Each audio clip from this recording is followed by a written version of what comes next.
Michel, là où tu es, toi aussi tu vas pleurer. Ça, je te le confirme et je te le dis. L'Europe, c'est pas le paradis. En tout cas, l'Europe, c'est pas le paradis. Je sais que tu verras ma vidéo, mais Michel, sache-le, tu vas pleurer. Moi, j'ai pleuré en secret, toi, tu vas pleurer. Mon copain sait qu'il est pour moi le seul homme et que je suis sa femme. Tony est mon ex et on n'est plus ensemble. Mon fiancé actuel, je l'ai rencontré quand on s'est séparé avec Tony. Aujourd'hui encore, on est ensemble. C'est le seul homme dans ma vie. Que Michel ne pense pas que ces vidéos vont m'atteindre. C'est elle qui a fait honte à son mari.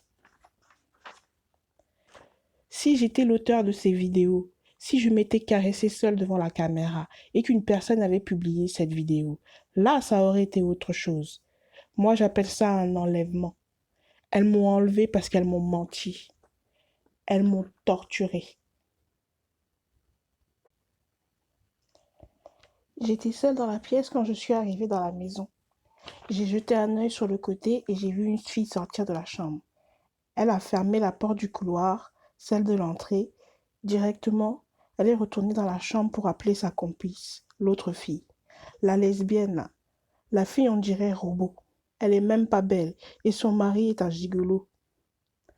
L'autre l'a appelée, elle est sortie de la chambre. Elles se sont mises à me menacer. Elle a appelé ses tantes. Elle leur a dit de filmer la scène pendant qu'elles étaient en train de me faire leur sévice. On m'a enfermée dans cette maison pendant 2 jours. J'étais en situation de grande faiblesse. Je ne savais pas où m'enfuir. Dans la maison, là où sont les couteaux, je ne savais pas. J'ai été enfermée 2 jours dans une chambre. Elles m'ont arraché mes vêtements. J'étais totalement nue. Comme vous pouvez le voir sur les vidéos qui circulent, elles ont fait tout ce qu'elles voulaient avec moi. Elles m'ont fait tout ce qu'elles avaient à faire. Soi-disant, la fille, c'était une lesbienne. Pendant 2 jours, elles voulaient coucher avec moi. Elle voulait coucher avec moi. Son mari lui disait, dégage de là, lesbienne.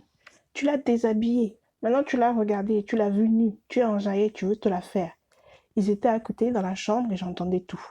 Tu es enjaillée, tu veux te la taper. Sa femme disait, non, je ne suis pas enjaillée, c'est ta maîtresse. Je les entendais se disputer dans leur chambre. Son mari d'ailleurs est resté enfermé pendant les 2 jours où j'ai été là et il ne sortait pas de la chambre. J'ai été enfermée 2 jours. J'ai passé la nuit là-bas. Toute la nuit, elles m'ont menacée. Elles m'ont torturée.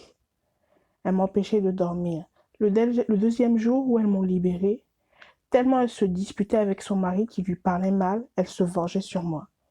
Et lui disait, si tu veux la décapiter, la découper, fais-toi plaisir. Je ne dirai rien. Mais sache que tes actes là nous conduiront, toi et moi, en prison. Elle m'a fait appeler par sa sœur qui vit en France, qui m'a dit, tu es jolie, je t'apprécie beaucoup, tu es une belle femme. Puis elle a commencé à me donner des conseils. Si un homme marié t'invite chez lui, n'y va plus. Elle m'a dit, je vais remplacer ton téléphone cassé, j'ai les moyens. J'ai dit, ok, fais ce que tu veux. Elle m'a dit, garde mon numéro, si tu as besoin d'aide, je t'aiderai. La fille m'appelait chaque jour, dès que son mari sortait. Quand son homme n'est pas là, elle est mal à l'aise. Son mari peut sortir matin et rentrer le lendemain directement, elle va m'appeler. Tu es avec Tony et je t'ai dit de le bloquer sur Facebook. Je lui ai dit, tu peux pas me commander, je ne suis pas ton esclave.